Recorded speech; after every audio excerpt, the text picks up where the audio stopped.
जिला कांग्रेस कमेटी खैरथल तिजारा के अध्यक्ष बलराम यादव ने इस जिले में समस्याओं की भरमार होने और प्रदेश सरकार पर पंचायत एवं निकाय चुनाव से भागने के आरोप लगाए हैं। यादव के अनुसार अलवर सहित बहरोड, खैरथल, तिजारा, भिवाड़ी, टपुकड़ा और मुंडावर आदि में सिलेंडर के लिए कतारों में लगे लोग नजर आते हैं।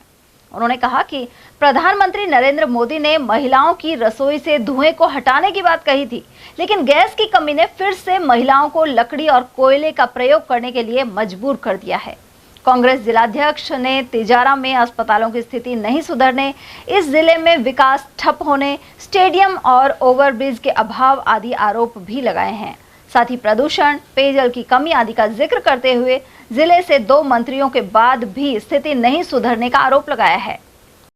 तो जिस तरह से अलवर, खैरथल के संग बहरोड पूरे इलाके में गैस की किल्लत है, लोग बड़ी बड़ी लाइन में लगे हुए हैं, महिलाएं सुबह 4 बजे से 6 बजे तक लाइन में लग जाती हैं, बड़ी विचित्र स्थिति है।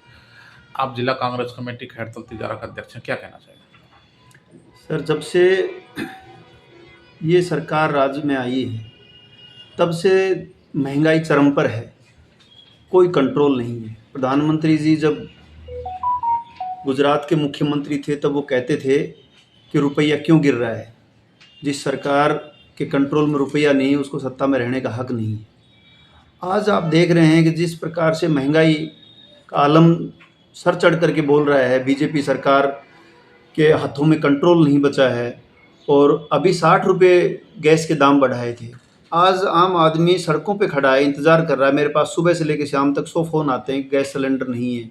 गांव के लोग तो चूल्हे पे रोटी बना लेंगे, शहर का व्यक्ति कहाँ जाएगा? बाज़ार में देखोगे इलेक्ट्रिक चूल्हे बिकने लग गए हैं ज़्यादा से ज़्यादा। आज अनकंट्रोल हो गया। अभी मेरे पास कोई गैस एजेंसी के मालिक बैठे थे, वो कह रहे थे कि डीएसओ ने आज एक नया नियम लागू कर दिया है, ओटीपी के साथ साथ आपको डायरी की भी आवश्यकता है। अरे भाई, हम देश में विकास की तरफ बढ़ रहे हैं या फिर वास्तव में पिछड़ते जा रहे हैं? जैसे चूल्हे पर रोटी बनाते थे वो रोटी बनवाना शुरू कर दिया इन्होंने।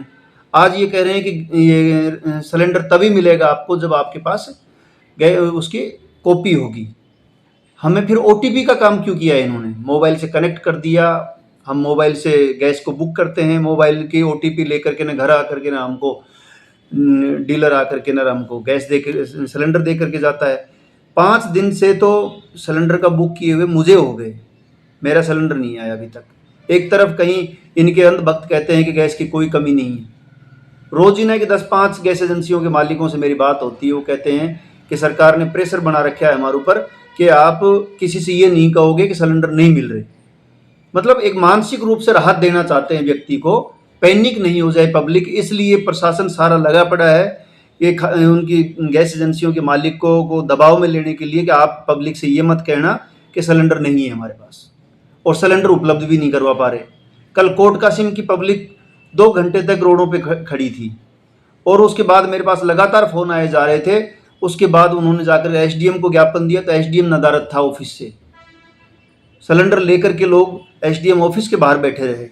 भिवाड़ी से रोजीना के सैकड़ों फ़ोन आते हैं कि बाहर के लोग आए हुए हैं, मकान किराए पे ले रखा है, वो छोटे 5 लीटर वाले सिलेंडर लिए डोल रहे हैं बाज़ारों में, उनको सिलेंडर नहीं मिल रही। लोग उपड़े खरीदने लग गए बाज़ार में जाकर के, ना कहीं से कहीं उपड़ा मिल जाए तो उससे चूल्हा जला लेना। इस कंडीशन में सरकार का कोई कंट्रोल नहीं है। खैरथल तिजारा जिले को बनाया पार्टी ने, लेकिन हमारे यहाँ केंद्रीय नेता श्री भूपेंद्र यादव जी हैं, वो कह रहे हैं कि मैं भर्तरी नगर बनाऊंगा। अरे भाई बनाओ, कुछ तो बनाओ। आपने वहाँ से कलेक्टर हटा दिया, अलवर कलेक्टर के अंडर में खैरथल दे दिया। आपने वहाँ से एसपी हटा दिया, एसपी हटा करके भिवाड़ी एसपी के अंडर में खैरथल जिला मुख्यालय का ऑफिस दे दिया। जबकि भिवाड़ी से हटा करके खैरथल एसपी लगा देते आप, उसके अंडर में आप भिवाड़ी को दे देते, क्योंकि आपने खैरथल को जिला बना रखा है। आज वहाँ पर स्वास्थ्य सुविधाओं को लेकर के ना अलवर हॉस्पिटल के अंदर ईसीजी की मशीन है, सिटी स्कैन की मशीन है, सोनोग्राफी की मशीन है। खैरथल हॉस्पिटल के अंदर ईसीजी की मशीन नहीं है, सिटी स्कैन की मशीन नहीं है। अब वो व्यवस्थाएं सीएमएचओ देना नहीं चाहता वो व्यवस्थाएं। क्यों? क्योंकि उनका प्राइवेट क्लिनिकों से टाई अप हुआ पड़ा है। वहाँ का सीएमएचओ है अरविंद गेट, वो फर्जी डिग्री लेकर के ना सरकारी नौकरी में बैठा हुआ है, उसके खिलाफ सरकार ने कोई कार्रवाई नहीं की है।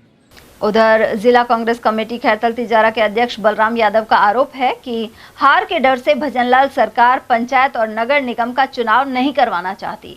ऐसे में विकास कार्यों पर प्रतिकूल असर पड़ेगा। उन्होंने कहा कि कांग्रेस पार्टी ने ही पंचायत चुनाव के जरिए सत्ता का विकेंद्रीकरण किया था, लेकिन अब भाजपा सत्ता का केंद्रीयकरण करना चाहती है। देखिए, बीजेपी सरकार को लग रहा है कि पंचायती राज चुनाव अगर हमने करवा दिए तो पंचायती राज चुनाव में इनका सुपड़ा साफ हो जाएगा। और मुख्यमंत्री जी को ये डर सता रहा होगा, मंत्रियों को ये डर सता रहा होगा कि उनके प्रभार क्षेत्रों में अगर पंचायती राज में बीजेपी हारती है तो उनका मंत्रिमंडल चला जाएगा या उनका मुख्यमंत्री पद चला जाएगा। ऐसी डर के कारण इन्होंने राजस्थान का एक बड़ा नुकसान कर दिया है।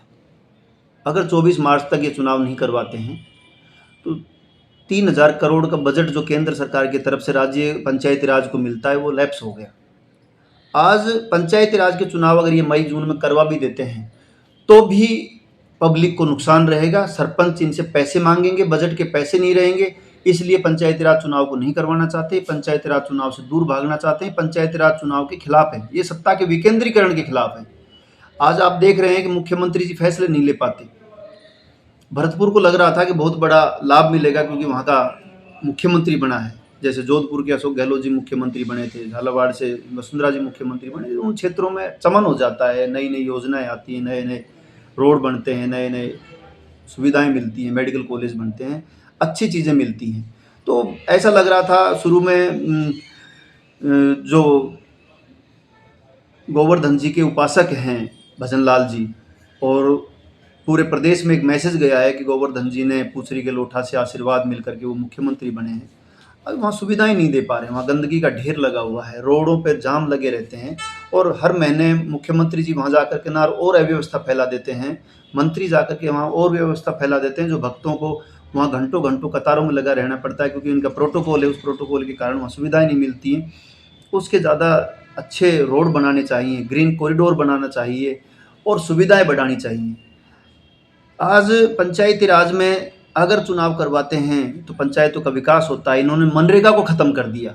मनरेगा गाँव की विकास की रीढ़ था।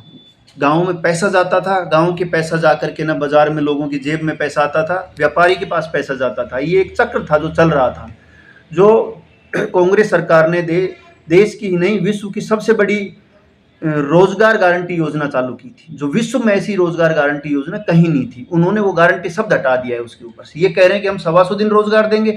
जब से बीजेपी गवर्नमेंट आई, जब से इन्होंने 40% रोजगार छोड़ा है, 60% रोजगार खत्म कर दिया है।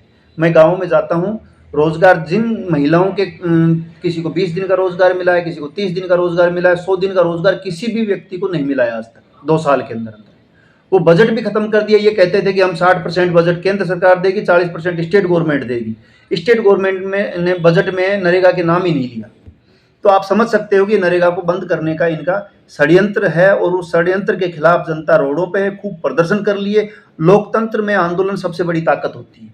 आंदोलन के मायने ये समझते ही नहीं है। इस सरकार में बैठे हुए तानाशाह लोग हैं, ये जनता के विरोधी हैं, जनता के हितों के खिलाफ काम करते हैं और एक धार्मिक चोला पहन करके जनता से वोट लेने का ये प्रयास करते हैं। और वो व्यक्ति जो बड़े बड़े उद्योगपतियों के लिए काम करते हैं, बड़े बड़े उद्योगपतियों को विदेशों में जाकर के ना लोन दिलवाते हैं, सरकारी लोन, और आम आदमी को जब कोई दुर्घटना हो जाती है, भिवाड़ी में आप देख रहे थे कि 8 लोग जिंदा जल गए, उनको मुआवजे के नाम पे 3-3 लाख रुपए दे करके इन्होंने ऊँट के मुंह में जीरा का काम किया है। और प्रशासनिक अधिकारी वहाँ तानाशाह बन रहे थे, हमारे जनप्रतिनिधियों के साथ बदतमीजी उन्होंने की।